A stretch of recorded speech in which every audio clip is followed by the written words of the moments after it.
talk about this moment, being in the moment. And you get it from so many different angles.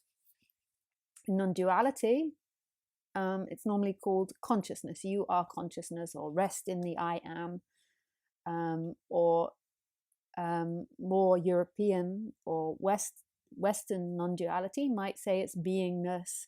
It's this present moment, it's presence, it's aliveness. Buddhists would talk about being in the moment, resting the attention in the moment.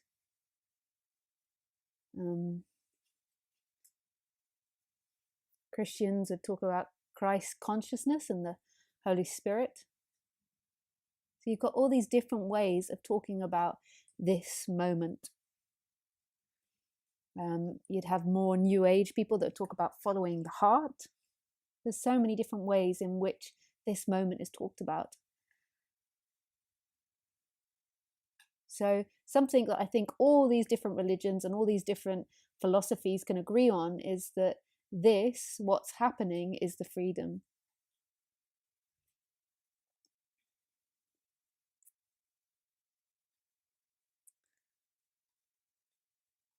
But this is where it's so confusing, because even in this talk, in society and the way that we're always taught that thinking is king. And it even seems like in this talk, I'm teaching you something intellectual. I'm teaching you a new idea.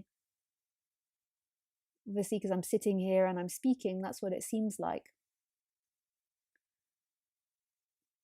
But actually, I'm talking about something beyond that.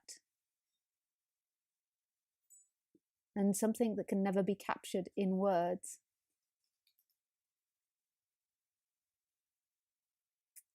But in a way, words are used because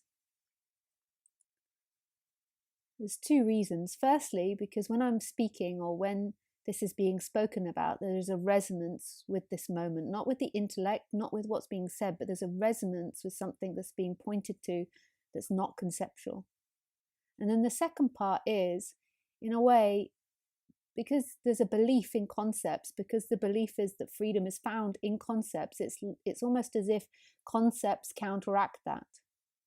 So because you believe you have a life, you believe you're living, you believe you're sitting listening to me, in a way, to that one that believes all of that, that appearance of that one that believes all of that, you're kind of in a way giving them negative ideas. You're kind of cutting out those ideas. Negatives meaning the opposite. So you believe you're sitting there, and then somebody, say in non-duality, would say there is no you. And for a moment when you say that, the concept of there being a you drops away. Normally what happens then is the mind then says, the truth is there is no you, but that's not the truth. That's just a new concept that's been used to counteract the other concept. The same with non-doership. There is no doer. The mind believes it is a doer, and so suddenly that is dropped, and in that moment that it's dropped, all that's left is this moment, is this innocence. So it's kind of two-way what happens when you're speaking about this subject. The first way is that when I speak, I'm reminding you of an innocence that's present, and then the second part is that the concepts are countering out the concepts that you already have. It's like two concepts collide and momentarily they both disappear. But then the mind either re-identifies with the old concept or then takes in the new concept and says, that's me, that's who I am.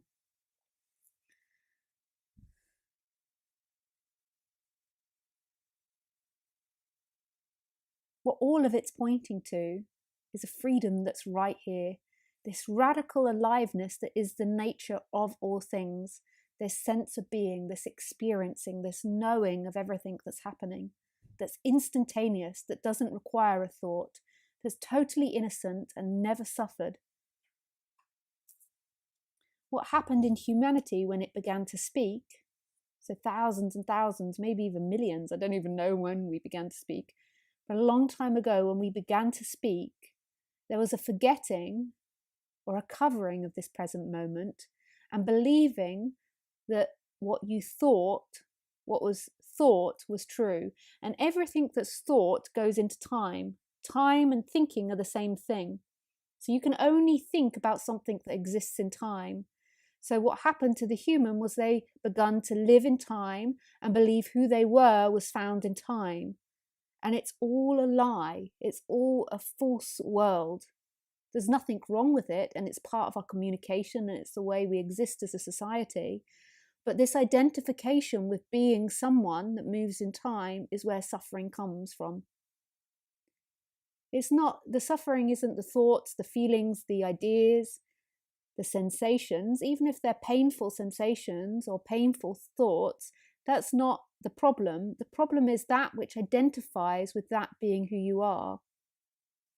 So the thought says, I am this feeling, I am anger, so therefore I'm bad. I am jealousy. It's my fault. I own it. It's my responsibility. And I'm bad, or they're bad for making me jealous. And so rather than everything arising as it does, so the thoughts and the feelings being part of this painting, this separate entity is always claiming to be things. Ideas, thoughts, feelings, sensations, money, wealth, its home. So I am a rich person. There is nobody that's rich. It's just a way we talk in our society. It's not a truth, but our society preaches that is the truth. So people really think they are rich and they're better than poor people. And none of this is true. None of this is a reality. It's our way of communicating. So I am rich compared to some of the people I met in India, but I am poor compared to some of the people I meet in the West, to a lot of the people I meet in the West. But neither's truth. I'm not richer than and I'm not poorer than. That's got nothing to do with who I am. It's a description of what's happening to this body at that moment, and it's something that's always possibly going to change. One moment I'm rich to someone, next moment I'm poor to someone else. And we have this way of communicating and way of speaking about things, which is important, but it isn't who we are.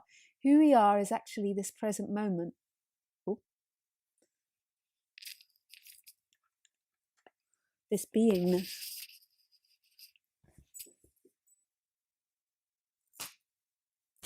This sense of aliveness. This aliveness that's been there when you've been rich, when you've been poor, when you've been good, when you've been bad, when you've been happy, when you've been sad, when you've been angry, when you've been furious, when you've been ecstatic, when you've been sexual, when you've been upset, when you've cried, when you've been sad, when you've been compassionate, when you've been empathetic, when you've been enraged. There has always been this sense of aliveness. When you've told yourself stories about victimhood or how brilliant you are, there has always been that presence. When you were 1, 2, 3, 4 years old, there was that presence. When you were 10, 20, always there has been this presence, this aliveness, this sense of being, this immediacy. Hey, isn't there? That's who you are, is that sense of being. And then in that arises the person with a brain that thinks.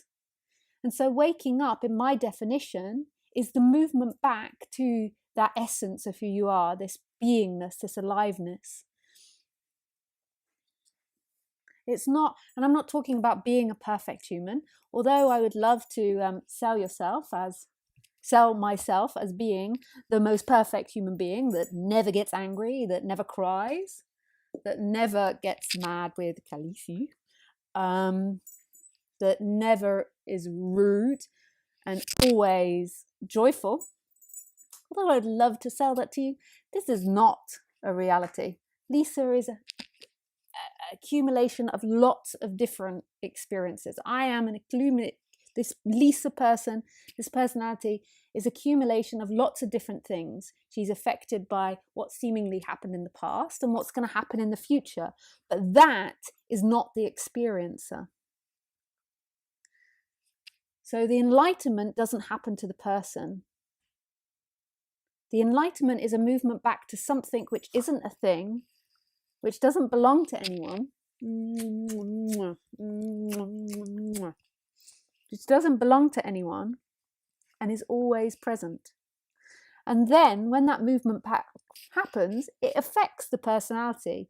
Like, it dramatically affected me. It made me a lot nicer person, a lot more relaxed, a lot less stressed, a lot less worrying and anxiety. Well, it didn't make me perfect. I still have emotions and feelings and get angry with people or happy with people. But it's made me so much more compassionate, empathetic. And it's something which is constantly growing in the character. So the character is understanding this better, the body is understanding this and growing into this realization, and that's never ending. In human terms, there can always be an improvement of intelligence, there can always be an improvement of behavior, of the way of living, of way of seeing things, the conditioning, the traumas, all of those things will always grow. There's a never ending possibility in the human world. And that is total humility, to say and to completely see that the human can never be enlightened.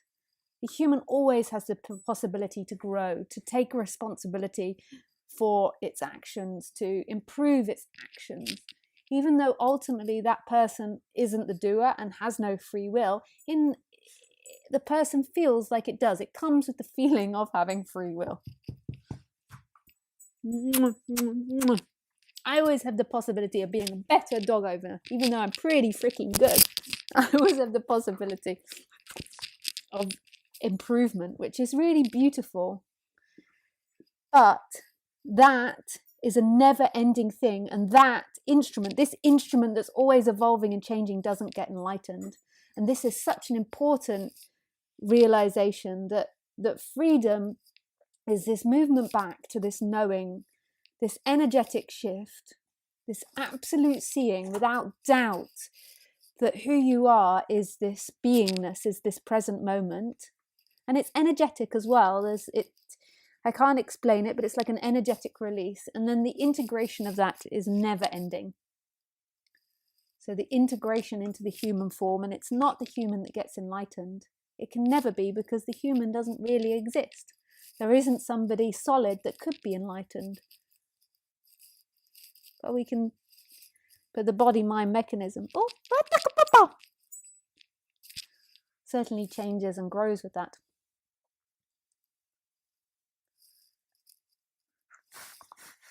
And there seems to be, in the apparent process of waking up, even though it's not a personal thing, there seems to be lots of different processes that happen. And there's not one process for everybody.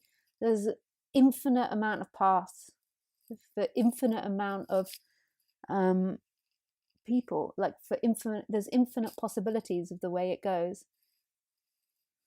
So there's as many different ways as different people that come into this subject, because each body mind will have its very unique conditioning and unique way of seeing this world.